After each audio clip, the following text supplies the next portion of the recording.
In this question the area of the region जो दे रखा है वो एक्स वाई रीजन दे रखा है, और जिसमें वाई की वैल्यू 0 से लेकर इन दोनों कर्व का मिनिमम वैल्यू जो है वहाँ तक वेरी कर रहा है। ठीक है, उसका एरिया को ए से डिनोट किया गया है, तो 12a की वैल्यू फाइंड करनी है। ठीक है, तो यहाँ पे दोनों कर्व का अगर जब मिनिमम निकालना होता है तो पहले दोनों कर्व को ड्रॉ करो, और जो मिनिमम वैल्यू दे रहा होता है उस कर्व को हम लोग कंसिडर करते हैं, राइट। तो यहाँ पे दो कर्व क्या होगा, एक y इजुकल टू जो हमारा कर्व दिख रहा है y इजुकल टू 2x दिख रहा है, और दूसरा कर्व है y इजुकल टू क्या है 6x माइनस एक्स स्क्वायर। तो अगर हम लोग कर्व ड्रॉ करने की कोशिश करें तो एरिया अंडर कर्व का क्वेश्चन में आपको कर्व आना चाहिए, जो स्टैंडर्ड कर्व होता है वो हम लोग को पता होता है। तो y इजुकल टू 2x का मतलब हुआ कि एक कर्व जो होगा वो ओरिजिन से पास कर रहा होगा, ऐसा कुछ। ये y इजुकल टू 2x का कर्व है। दूसरा जो कर्व हम लोग को ड्रॉ करना है वो कर्व कौन सा है, 6x माइनस एक्स स्क्वायर। तो ये क्वाड्रेटिक है, इसी को आप लिख सकते हो एक्स स्क्वायर प्लस 6x। तो इसका लीडिंग कोफिशिएंट नेगेटिव है, इसका मतलब कर्व डाउनवर्ड डायरेक्शन में होगा पैराबोलिक का। और यहाँ पे जो है इसका रूट्स जो हो रहे हैं अगर देखोगे तो यहाँ से x कॉमन निकालोगे तो 6 माइनस एक्स, मतलब ये जो है एक y की वैल्यू 0 करोगे, मतलब एक्स एक्सिस पे वो 0 और 6 पे इंटरसेक्ट कर रहे हैं। ठीक है, 6 कहीं यहाँ पे होगा 6, तो 6 पे इंटरसेक्ट कर रहा है, तो इसका कर्व कैसा होगा, तो पैराबोलिक कर्व होगा। तो ये कर्व ऐसा ड्रॉ कर लो,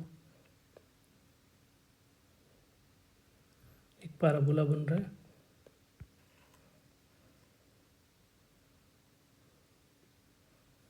पैराबोला इस टाइप से बनेगा, राइट। तो हम लोग को एरिया निकालना है, किस किस रीजन का एरिया निकालना है। तो रीजन जो है, अब ये दोनों कर्व में मिनिमम वैल्यू कौन सा दे रहा है, ये वाला पार्ट दे रहा है, ये वाला पार्ट देगा। ठीक है, ये वाला कर्व दे रहा है ये दोनों का, और फिर जैसे ही ये पॉइंट पे जाता है ये कट कहाँ पे करेगा, तो इस पॉइंट के बाद जो है जो मिनिमम वैल्यू आएगा वो ये हो देगा पैराबोला वाला। उसके बाद तो भाई की इसकी वैल्यू तो ऊपर चली जा रही है, तो ये मिनिमम वैल्यू देगा, मतलब रिक्वायर्ड रीजन है जो है वो इसके अंदर वाला पार्ट होगा, दिस पार्ट।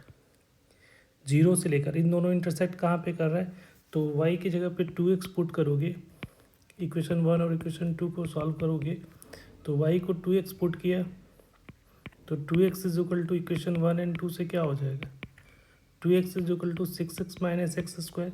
तो एक्स स्क्वायर अगर इसको इधर ले जाओगे तो माइनस 4x इक्वल टू 0, तो x की value x minus 4 equal to 0।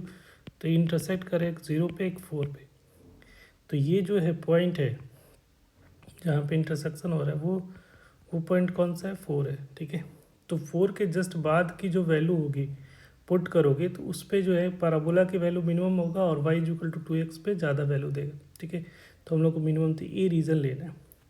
अगर इसको ध्यान से देखोगे तो ये दो पार्ट में हम लोग दो पार्ट में रीजन को डिवाइड कर सकते हो। एक रीज़न ये है और एक रीज़न ये वाला पार्ट है, ये वाला रीज़न। तो यहाँ से ये तो ट्रायंगल दिख रहा है, ये तो ट्रायंगल बन रहा है, और इसकी वैल्यू कोऑर्डिनेट देखोगे तो ये 4 है, और इसमें वैल्यू x के वैल्यू 4 पुट करोगे तो ये क्या वैल्यू आएगा, 4 पुट करोगे तो ये 8 हो जाएगा। तो ये इसका हाइट जो हो गया इस ट्रायंगल का, अभी यहाँ पे नेमिंग कर लेते हैं, ये a हो गया, ये b हो गया, और इसको c। तो रिक्वायर्ड रीजन जो है उसका एरिया जो है वो एरिया ऑफ ट्रायंगल यहाँ पे O A B plus area B A C के इक्वेलेंट होगा। ठीक है, तो area of A O B, तो जो हमारा ये एरिया है ये तो ट्रायंगल है, तो इसका 1/2, इसका बेस हम लोग क्या ले लेते हैं 4 यूनिट है, क्योंकि एक्स की वैल्यू 4 है तो ये 4 हो गया बेस।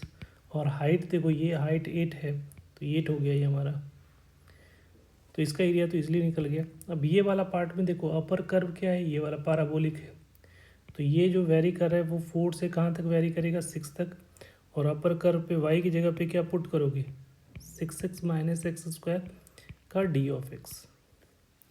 तो यहाँ से एरिया जो आ रहा है ये तो कैंसिल आउट हो गया 2 टाइम्स में, तो ये 16 हो गया। इसका इंटीग्रेशन करोगे तो 6x square divided by 2 minus x cube, divided by 3 और ये 426। तो अब इसको सिंप्लीफाई करोगे तो 60 प्लस और यहाँ पे 6 पुट कर रहे हैं तो ये तो 3 टाइम्स में जाएगा। तो ये अगर 3 इंटू 6 का होल स्क्वायर माइनस इस 6 का क्यूब डिवाइडेड बाई 3, ये अपर कर्व हो गया, माइनस लोअर कर्व पुट करोगे तो ये हो गया 3 इंटू 4 का होल स्क्वायर माइनस 4 का क्यूब डिवाइडेड बाई 3। तो यहाँ से एरिया को बस सिंप्लीफाई कर लो तो ये 16 हो जा रहा है और ये इसको सिंप्लीफाई करो तो 36 3 जा कितना हो जाएगा 108 हो रहा है। और यहाँ पे ये 6 का स्क्वायर 6 का क्यूब है तो इसको सिंप्लीफाई करोगे तो एक 6 3 टाइम्स है तो डिवाइडेड बाई 3 तो ये 2 हो जाएगा। तो 36 डिवाइडेड बाई 2 कितना हो रहा है 72। तो ये 72 हो रहा है। माइनस में अब ये देखोगे इसकी वैल्यू कितनी आ रही है तो ये हो गया आपका 1648 और ये माइनस 64 डिवाइडेड बाई 3। अब इसको थोड़ा सा सिंप्लीफाई करें तो ए इज इक्वल टू कितना हो रहा है ये 124 हो जाएगा, ये 124 और ये दोनों माइनस माइनस क्या हो जाएगा, ये माइनस माइनस जो दोनों नेगेटिव वाला है वो मिलकर माइनस 120 हो रहा है 120 108। ये हो रहा है हमारा 74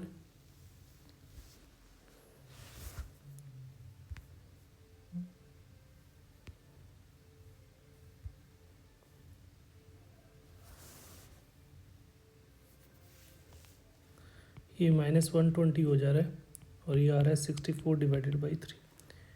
ठीक है, और ये माइनस माइनस प्लस हो गया क्योंकि इसके साथ माइनस साइन लग गया।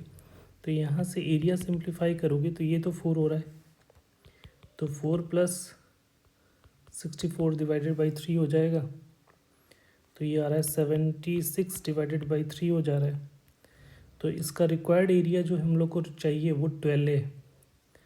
तो रिक्वायर्ड एरिया 12 जो है, रिक्वायर्ड आंसर जो है 12A। तो 12A का मतलब 12 इंटू 76 डिवाइडेड बाई 3 तो ये 4 टाइम्स में जाएगा। तो इसको मल्टीप्लाई करोगे तो ये कितना आ जाएगा 304। ठीक है, तो इसका जो करेक्ट आंसर होगा डेट इज़ जो हमारा करेक्ट आंसर चाहिए 12A का वो 304 है। Thank you.